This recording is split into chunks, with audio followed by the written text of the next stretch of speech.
és uraim, jó estét kívánok!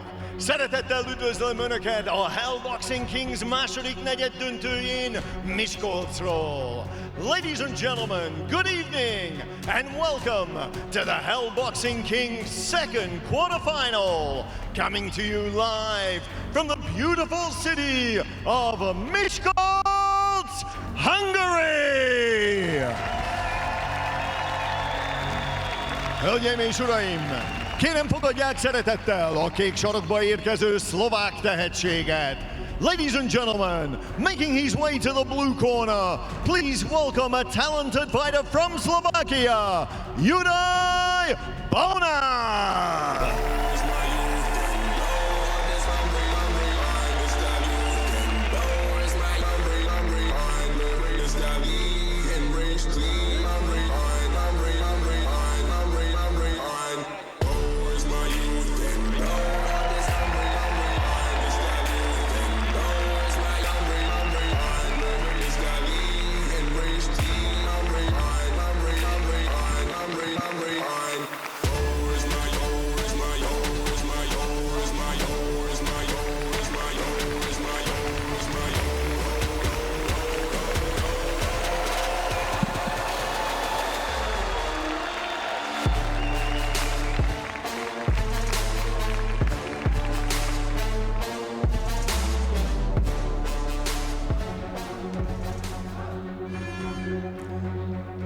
Most pedig fogadják nagy tapsal a piros sarokba érkező cseh versenyzőt. And now, please welcome his opponent, making his way to the red corner, from the Czech Republic, Lubos the Slav Charm!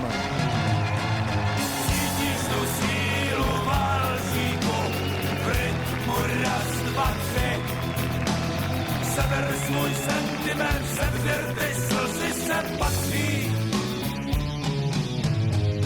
Ty si ta jiskra, vždyť oheň už čeká, aby byl zapálen.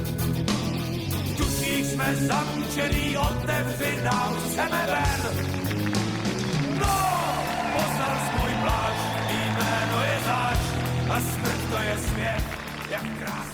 Hölgyeim és uraim, ez a Hell Boxing Kings negyeddöntője a váltósúly kategóriában. Ladies and gentlemen, this is the Hell Boxing Kings quarterfinal in the welterweight division. Első versenyzőnk a kék sarokban, a 19 éves, 184 cm magas, a mérlegelésen 66,7 kg súlyú szlovák versenyző. Fighting out of the blue corner, at 19 years of age, he stands 184 centimeters tall and weighed in at 66.7 kilograms. Fighting with the KO Box Club out of Galanta, Slovakia, Juraj Bona! És az ellenfele a piros sarokban, a 19 éves, 169 cm magas, a mérlegelésen 66,74 kg súlyú cseh versenyző. Fighting out of the red corner, at 19 years of age, he stands 169 centimeters tall and weighed in at 66.74 kilograms. Fighting with Lokomotiv Trutnov out of the Czech Republic, he is Lubos the Slav Charm! És a mérkőzés vezetőbírója, and your referee in charge, Györfi Károly.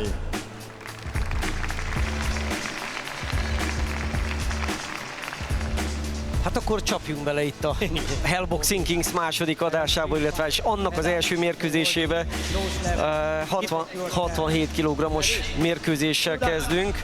Juraj Bona, szlovák mindenki debütál a profik között. A vezetőbírótól kezdve a versenyzőkön keresztül különleges, erről mondj valamit, Pisti, azért a nézőknek, hogy...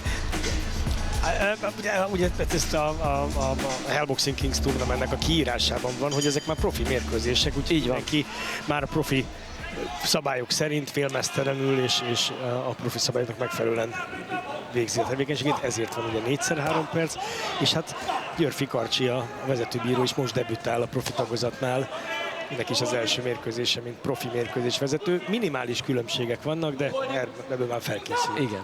Kiváló amatőr bíró volt, egyik Igen. nagyon fegyelmezett és nagyon... Nincs is most már olyan, hogy amatőr meg profi bíró, Igen, csak bírók vannak igen. szerencsére. Nos, hát láttam természetesen júniusban a selejtezőn mind a két versenyzőt. A szlovák Juraj Bona egyébként egy vívó stílust képviselő, magasabb is egyébként. Sokat mozog lábon, nagyon jó tempóérzéke van. A Lubos Sorn pedig én azt gondolom, hogy egy nagyon jó, és jó értelemben egy nagyon jó iparos, aki megy előre, és hát bizony felőrli az ellenfelét, ha erre lehetőséget kap. 20 évvel ezelőtt még egy bajnokságban indultak volna. Igen, igen. Csehszlovákia bajnokságában vettek volna részt. Ugye Tomi Kid, a szlovák srácnak az edzője azt mondta, amikor nem voltunk náluk a szabályokat átadni, hogy hát nem nagyon fognak ők találkozni, mert hogy Jura olyan jó lábon. Eddig ezt meg is mutatta valóban. Szép volt ez a bal kéz, ugye Juraj Bona fordított alapállású, egyértelműen látszik, hogy a várható, hogy majd a bal kezére csalogatja rá, ami most is megtörtént. Lubosnak le kéne zárni a szögeket, nem szabadna engedni, hogy kívül legyen az előlévő lába, és akkor ott azzal előnyt szerezve. Érdekes volt Ellépjen. hallani itt a felvezetőből, hogy a cseh versenyző korábbi sportág a pingpong volt. Az asztali tenisz azért viszonylag messzire áll az ökölvívástól. Azt tudja jól, hogy itt fonákkal nem lehet ütni. Igen, sokkal hosszabb a keze Jurinak, és ezt ki is tudja használni egyelőre. Nagyon ügyes srác egyébként, és hát 19 éves előtte a világ. Mind a ketten? És egy nagyon fontos információ, ugye múlt héten láthattuk Petr Novákot, aki Sejidega Nagyevet győzte le, és hát ennek a győztese majd Petr Novákkal fog találkozni a következő az elődöntőben. Ami majd valamikor December 8 és 8 15, 8 és 15 lesz majd ugye, attól függően, hogy melyik súlycsoport. Na onnan nem szabadna most kiengednie Igen, Sornak. de ügyes azért, Látszott. rafinált a Juraj Bona, hiszen lefogta egyből, ahogy bajba került. És jól is tette szerintem. Ez lassú indítás volt a cseh versenyzőtől. Nincs meg a dinamikája, hogy elinduljon. Lassan indít és lassan is fejezi be. Ezzel viszonylag könnyű kilépni, vagy akár megfogadni. Jó volt ez a testegyenes, de szépen fogadta meg Juraj Bona, a szlovák versenyző nagyon szépen ütött vissza megint balkézzel is megint. Hát igen, az zajlik azért a szorítóba többnyire, amit ő szeretne. Legalábbis az első menetben. A második menetben lehetne egy picit kezdeményezőbb is a szlovák, mert én azt a bűnöt szeretem, amikor nincs az a baj, hogyha elmegy valaki, vagy arrébb megy, vagy kicsit körbe táncolja, de akkor szép, hogyha vissza is támad. Így van. Hát erre tudnék egy nagyon jó példát mondani. Itt ül mellettem, ugye. Minden esetre nyugalomban a szlovák sarokban. Ez a menet valószínűleg megvolt. Ugye a profi, de most már az amatőröknél is használatos 10 pontos rendszer alapján dől el, hogy ki nyeri a menetet, a győztes megkapja 10 pontot, a vesztes pedig minimum egyel kevesebbet, de akár többel is kaphat, hogyha nagyon nagy a különbség, vagy számolnak rá, vagy megintik. És így jön majd ki a legvégén. Mondjuk egy provizórikusan, ha minden menetet megnyerne a szlovák, akkor valószínűleg 40 pont állna majd a neve mellett. A szlovák edző egyébként, ahogy említette, Tomi Kid, aki nem mellékesen a szlovák szövetség elnöke Igen, is. Szóval valószínűleg fogtok majd Már beszéltünk edzőtáborokkal, versenyekkel kapcsolatban. És ráküldték egy picit igen. szorosabb emberfogással. Mert ebből a távolságból, tehát ha a szlovák ütőtávját használja a cseh, akkor onnan nem fogja tudni elérni. Annyira nem dinamikus, hogy hát itt luftot üt belőle. Most szépen visszalépett, viszont amit előbb hiányoltál, most bepótolta. Juraj Bona szépen lépett vissza, és ez kell valóban. Elmozgás után, ha beleesik az ellenfél, akkor azt meg kell bosszulni, ki kell használni. És ráadásul akkor nem is kell olyan nagyon nagyot ütni, akkor még egy kisebb ütés is hatékony tud lenni, hiszen gyakorlatilag belegyalogol. Most van ennél biztos jobb példa, de Rácienő Kabát esete jut eszembe, amikor Kabát Péter ugye belerohant abba a viszonylag nem nagy ütésbe. Csúnya jelenet volt. Megmondom őszintén, hogy bizonyos oldalról meg szép jelenet volt, mert egy fogadó ütés volt. Hát a Kabát Peti szurkolókot biztos, hogy nem érezték jó magukat, de hát az ökölvívás ilyen, bármikor, bármelyik pillanatban előfordulhat ez. Tudjuk, hogy Ez a sport nem feltétlen a biztonságról szól. És hogy mennyire fontos a lábmunka, most gyakorlatilag lábon veri meg a cseh bunyost, nem is annyira a kezével, hanem a lábával. Ó, kifordul, de nem baj, engedni kell. Na ez már a profi mérkőzés vezetés, amikor nem állít meg a mérkőzés vezető valamiért, ami ugyan szabálytalanság volt, de nem befolyásolja a folytatást, mehet nyugodtan tovább a mérkőzés. Hát nem jó, ha bíró a főszereplő, nem? Nem. Ne is lássuk, hogy ott van. De az lesz a kérdés, hogy Juraj Bona vajon bírja ezt a tempót, ezt a nyomást, amit Lubos Szorm helyez rá. Készült rá, elmondta a riportban, hogy nagyon jó tudja, hogy ezt fogja a cseh versenyző csinálni. Az másrészt, hogy fejben tudja, fizikailag fogja bírni. Hát van még ebből a menetből picivel kevesebb, mint 1 perc, és ha ez is megvan, akkor már a mérkőzés fele a zsebében. Úgy szép volt megint. Jó tempóra, jó ütemre üti ezeket a fogadóütéseket. Vagy leforog. Jó volt a fejre felütése a cseh versenyzőnek, jobb kézzel, szépen talált, de kevés a talált, sokkal több ütéssel jön vissza a szlovák versenyző. Tisztábbak, és ugye pont a kontrabunyónak ez a lényege, hogy látványosak az ütések, hiszen bele sétál az ellenfél. Jobban látszik, mint mondjuk előbb a cseh versenyző fejre felütése. Meg úgy összességében látványban, amikor nem talál egy versenyző, megy előre és csak csapkod a levegőbe, azt a képet festi le a bírók előtt is, hogy hát akkor a másik a jobb. Igen. Most szépen sorozott a cseh versenyző, egy balhoroggal fejezte be. És a mélyebben veszi a levegőt Juraj Bona.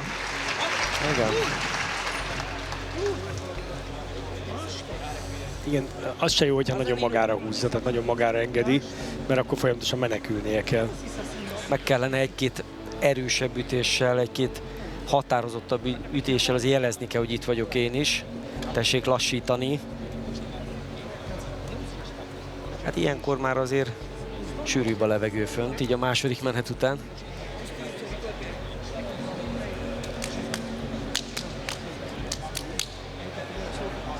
Visszaemlékezve, Pisti, amikor még a feljövő szakaszban voltál a profi karrierednél, melyik menet számnál érezted azt, hogy ez szinte megléphetett? Egyáltalán éreztél olyat, hogy ezt most itt fejben nagyon össze kell rakni magam? Én egy szerencsés versenyző voltam, mert nekem egyrészt a kondíciómmal soha nem volt probléma, másrészt én nagyon élveztem, és amikor valaki élvezi, akkor nem annyira vészesen sok az akár még 12x3 perc. Nekem nem volt. A 2001-es világbajnoki mérkőzés Münchenben ott volt először olyan, hogy éreztem fáradtságot, az összes többi mérkőzésemben még a 10-ben sem. Arról szoktak beszámolni a profi uniósok, hogy ott a 8 és a 10 között van egy holdpont, amin át kell menni.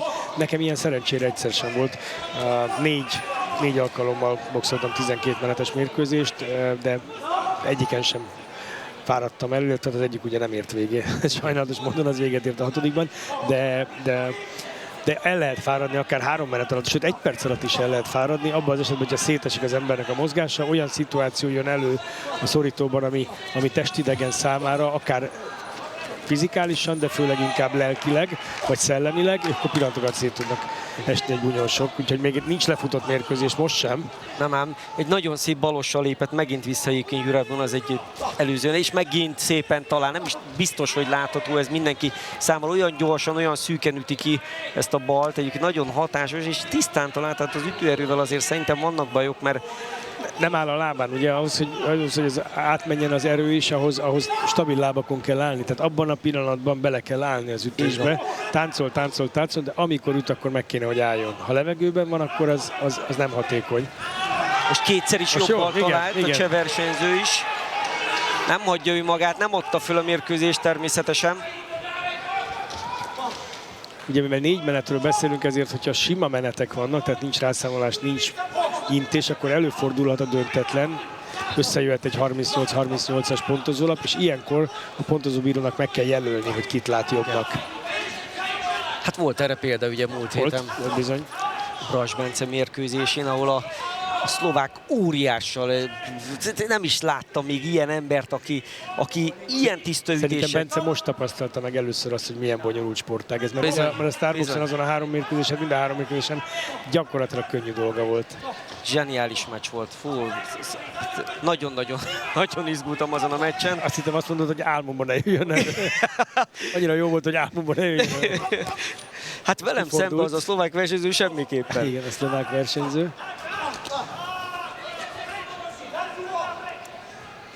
Leüthetetlen volt egyszerűen. Ez nem úgy leüthetetlen, meg se remegett a lába egy pillanatra se, úgyhogy Brass Bencének a bombái ott voltak a fején, és mint mi se történt volna. Eddig láttuk, tudjuk, hogy milyen kártékony tud lenni Brass Bence. Bizonyan. Egyik kézzel fogott, másikkal ütött, és a fejére is figyelmezteti őt Györfi Károly.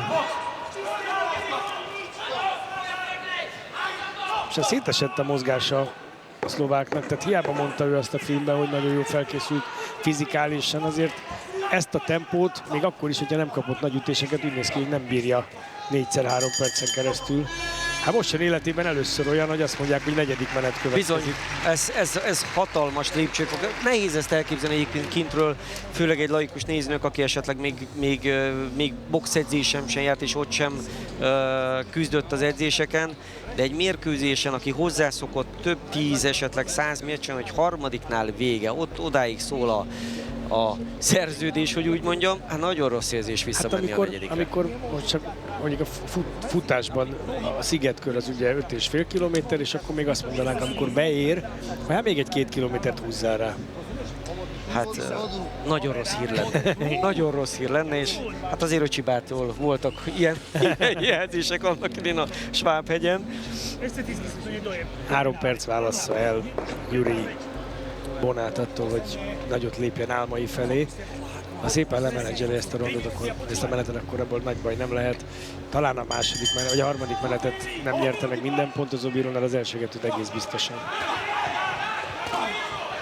Most nagyon bekezdett a cseh versenyző, Lubos Sorm megy előre továbbra is. Neki az egyetlen esélye az, hogy valami itt történjen, ami az ő javára alakítsa meg a végeredményt. Elcsúszott a jobb csapot, szépen fordult ki előle a szlovák versenyző. Az a fejre felütés, amihez zúgott. Nagyon leesett a védekezése is egyébként a szlovák versenyzőnek. Most hát tényleg sokszor menekül, tehát most már nem tudatosan mozgatja a cseh versenyzőt, hanem elmenekül előle. Hát az vesse rá az első követ, aki 10 percnyi bunyó után még oda szeretne állni. Így egyébként fizikálisan nagyon jó erőben lévő cseh bunyóssal szemben kell ezt megoldania. Fogja 2 kézzel. És nagyon jól látta meg a mérkőzés vezető, hogy nem a cseh versenyző rafináltkodott most.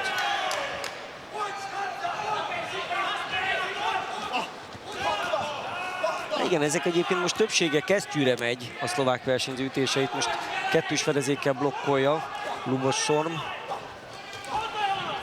De ezzel együtt is még hatékonyak a lefordulások, vagy leforgások a szlovák versenyző részéről. Nagy tempót diktál. Most már ez a másfél perc nem szabadna, hogy fél méternél nagyobb távolság maradjon kettőjük között. A cseh versenyzőnek kizárólag ott belül kellene, de nagyon erősen dolgozni. Hatalmas szíve van, ez kiderült, hogy egy nagy cseh szívvel érkezett ide a szorítóba, de nem érzem az ő ütései végén se azt az ostorcsapást, azt a dinamitot. Ott van, nyomja, őrli. Pontatlan. Igen, most szépen talált jobbal egyébként. Nem olyan nehéz feladat elkerülni ezeket az ütéseket, mert szélesen üti őket, viszonylag lehet látni, a mozgásából lehet látni, hogy most fog majd ütni. Annyira elárulja, feljelenti saját magát. Kiesett a fogumé. Ez egy jel azért, hogy itt jól jön az a...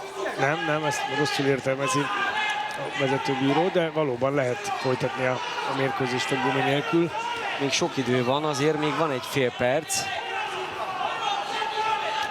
Hát Karcsi szigorú bíró, ő azért, ő valószínűleg lehet, hogy egy körül között ő gond nélkül visszavágna azért. Igen. Ő is az a típus.